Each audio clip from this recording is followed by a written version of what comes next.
Mi estas profesia monstro. Ne kiel homoj kiuj vestiĝas kiel ni kaj provas ni imiti dum Haloveno aŭ kostumfestoj. Ne, mi naskiĝis en la plej profundaj kaj obskuraj lokoj de viaj koŝmaroj. Antaŭ kelkaj noktoj, mi estis sendita al domo de knabineto. Mi antaŭe legis ŝian dosieron. Sepjara, sen gefratoj, vivis kun la patro kaj neniu alia. Ŝia nomo estis Margareto. Ŝi timegis tondrojn. Tre facile. Mi teruros ŝin, kaj eble mi prenos alajraltigon.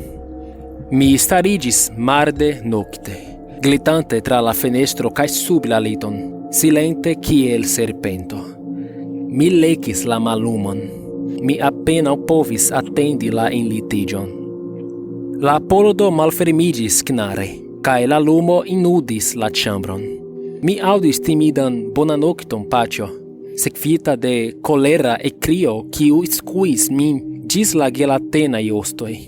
Margareto iris sur la liton, kaj mi sentis ke ŝia timigita koro batis 60 pli rapide ol tiu de muso. Ŝia spiro ŝajnis malfacila kaj mallonga, kaj ŝi kurbiĝis sub la kovriloj. La sango malsekigis la litukojn, kaj sub la lito, kie mi kaŝiĝis, mi vidis ke estis io stranga. Mi eĉ ne komencis kaj subite mi konstatis ke mi sentas min malbone por ŝi. Hej, mi diris, provante uzi ĝustan tonon por ne timigi. Margareto ekskuiĝis. Ŝi kaŝrigardis al sub la lito.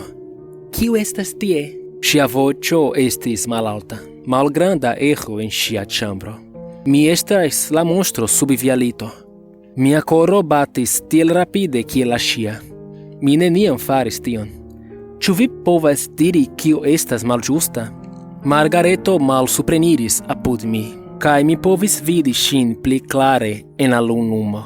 Ŝia sepjara korpo estis plena de cikatroj. Cikatroj kiuj neniam devus esti sur infano.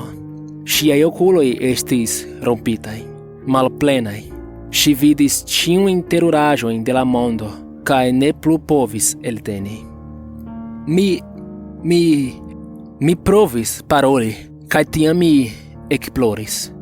En miaj jaroj de laboro, mi neniam vidis infanon tian. Mi povis aŭdi la patron en la ĉambro apuda, muĝante kaj kriante malbenojn, kiujn neniu infano devus aŭdi. Margareto malfermis la buŝon por diri ion alian, sed tiam la muĝado eklaŭtiĝis pli kaj pli, tuj ekster ŝia ĉambro. Kun kiu vi parolas? La pordo malfremiĝis, malkaŝante la veran monstron. Li turnis sin kaj vidis min, kaj kriis denove, sed ĉifoje ne pro kolero. Mi ekstaris por rigardi lin. La mallumo exaltis ĉirkaŭ mi, kaj la fajro brulis en miaj okuloj. Mi inspiris, rigardante lian animon. La viro forte glutis, lia vizaĝo paliĝis, lia kuraĝo forvelkis. Vi ne vundos ĉi tiun knabinon, mi diris al li. Ne plu. Poste mi prenis ŝian manon kaj plonĝis en la koŝmarojn. Kie mi apartenas, kaj kie ŝi ĉiam estos sekura kun mi.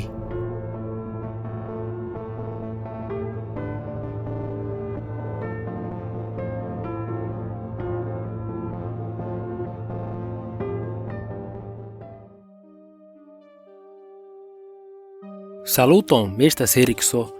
Se vi tre ŝatas mian kanalon, la filmetojn, la rakontadojn, bonvolu konsideri aliĝi al la Patreon-paĝo de la kanalo, kie vi povas subteni mian laboron.